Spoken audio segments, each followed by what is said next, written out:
Overall indexes couldn't have been more flat for the week, with the S&P kind of holding these levels, which I think is, a net win. You had been up 4% in a few weeks coming into this week, so it kind of preserved the uptrend. But isn't this the story of last earnings season too? Excellent numbers, a lot of movement below the surface of the indexes, but kind of netting out to not very much. And yes, financials finally kind of bouncing where they had to over the course of the week. Mike, given that we are ending the week flat, do you see this as the bulls winning out or the bears winning out? Because there's been some negative presidential trade headlines, sure, but there's also been fantastic earnings. So should we have been higher or should we have been lower? I think those opposing currents tell you probably, I don't know if you should have been higher, but I think the fact that you preserved these levels is probably relatively bullish on a week when you had some people saying that the president, shattered the Western alliance and, basically broke the independence of the Fed, to be hyperbolic about it. There is a lot of that outrage, Evan, but no matter how you look at it, the president told CNBC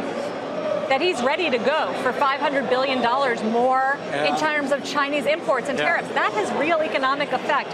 Why no market reaction? The market is basically betting that at the end of the day, there'll be a resolution. What form that resolution will take, I don't think anybody has any idea. I do think that the one thing that all the tweets and the bluster and the interviews with CNBC do is it makes it a lot harder for a behind-the-scenes kind of peaceful resolution to this.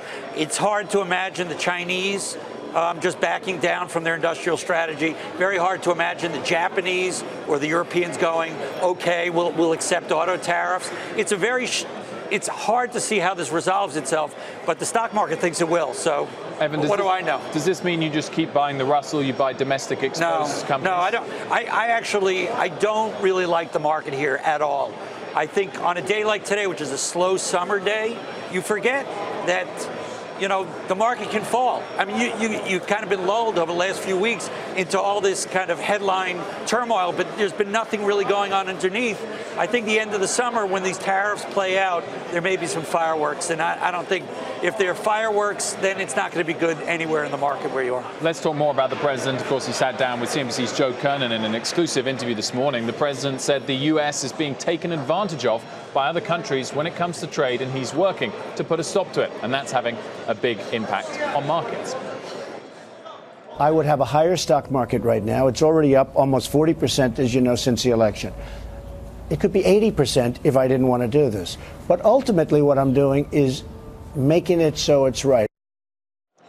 Mike, is he right there with those numbers that we'd be 40% higher? I'm going to venture a guess no, because there's just not that much of a swing factor based on trade measures or anything else, and you can never pencil in another 40%. By the way, we're not even up 40% from the election as it is. At the very peak with the Dow, you were up for a moment 40%. So no, where are we but now? I mean, up 30%, right? Around 30% since the election, absolutely. So it's about 15% on an annualized basis, a little bit more than that. And he took it further, Evan. He said, I'm using bank money. I'm playing with house money or bank money to go forward with the trade policy.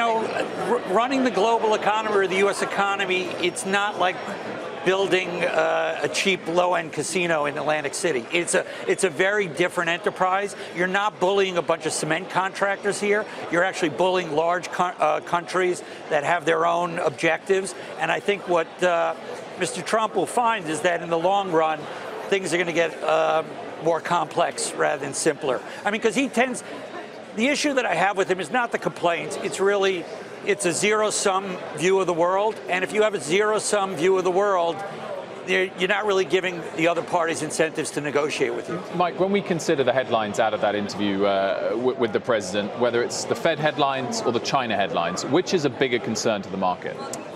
Interesting. I think in the near term, probably the China headlines, just because that was another incremental bit of suggested tariff aggression without a process playing out behind the scenes, right? I mean, to Evan's point, it's not as if we really think there's a negotiating process happening.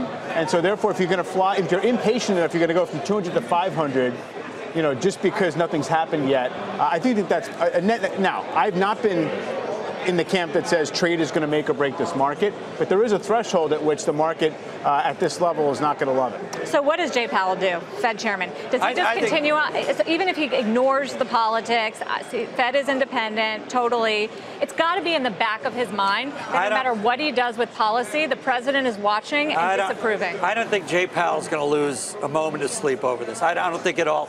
I think when he took the job, he understood who in effect was appointing him. Nothing Donald Trump has done, I think, would surprise anybody who's kind of looked at his track record. So I don't think Jay Powell goes, oh my God, he was threatening Fed independence. I think he probably goes, I'm surprised it took him this long.